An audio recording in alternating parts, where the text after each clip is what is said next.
Okay, let's sideload an app.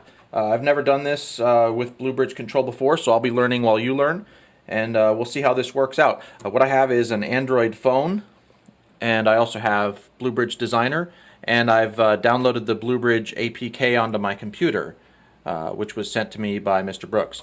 So we'll go ahead and get this thing started. First thing that I'm going to do is I'm going to plug in this USB mini to my phone. Phone's going to ask me if I want to turn on USB storage, which I do. There it goes.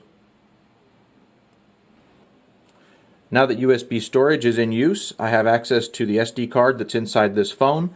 Got it open here as a folder on my computer, and what I'll do is I'll take the downloaded file and I'll save it, and I'll save it to that folder. So here I'll just open up the little disk, and you know what, I'll just go ahead and put it right here in the root directory so it's easy to find. Alright, so I've got that part done. I don't need to worry about this anymore. And now I can take this and turn off USB storage. Okay, that's turned off. That'll give the phone access to that folder again. Now what I'll do is I'll go in here to Apps, and I'll go into File Manager. And in File Manager I'll go to the SD card. And look, there it is, BlueBridge Touch 537 APK. I can't install that yet. What I have to do first is I have to go into Settings, and this will be different on every phone. And in Settings, I have to scroll down here until I get to Security. And in Security, I have to make sure that Unknown Sources, allow installation of apps from unknown sources, is checked. On this phone it is. However, by default it's not on any phone. As well, on some phones, notably a lot of Verizon phones, you can't actually select that unless you've rooted the device, which we can't really expect people to have done. So, I've got that set. We're back here in File Manager, and I'm going to touch that.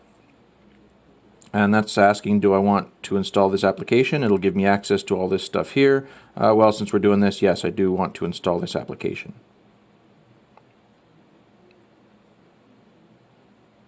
Okay, the app is installed. Done. Now the other thing that I have to do here, I also have to make sure that I'm connected to the network. In this case, yes, I am connected to, the name of my little network in here is called Test. I'm connected to it.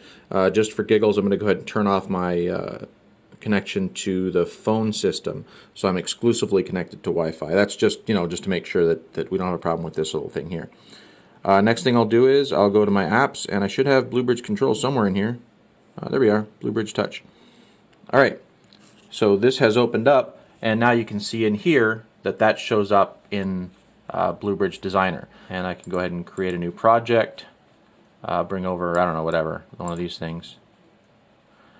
And at the same time I can also bring in a Touch 7, and I should be able to map this to my phone. So now that will be mapped, because I don't have any other touch device, so it allowed me to map that to my phone.